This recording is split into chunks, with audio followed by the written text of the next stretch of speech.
Hi, I'm Dr. Gena Ghearing. I'm one of the neurologists who specialize in epilepsy and also reads EEGs. My father was actually a physician, and he actually didn't start going to medical school till I was a little bit older, and so I actually saw the whole process, and I guess I knew I wanted to be a doctor from a very young age.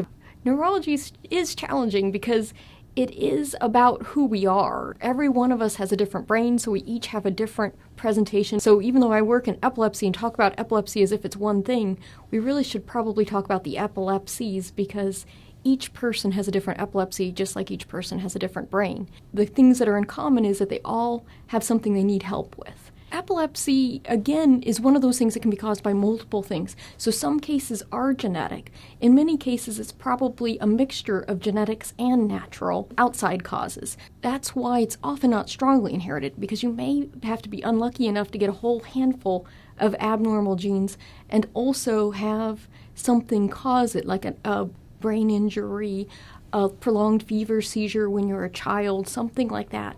And the cause and the time when you first see a seizure could be separated by years or even decades. A lot of patients are not controlled, and that really has to be our goal for every patient.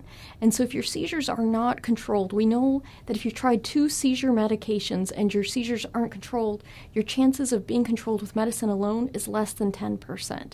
And that's why we want you to come to an epilepsy center where you can be evaluated with video EEG monitoring and to determine whether something beyond a medication might help your seizures. It's one of those places where we get to have such an impact on patients, and we can almost always do something to improve the person's life. We really get to see this happen is amazing, and we're very privileged to be able to work in the field of epilepsy.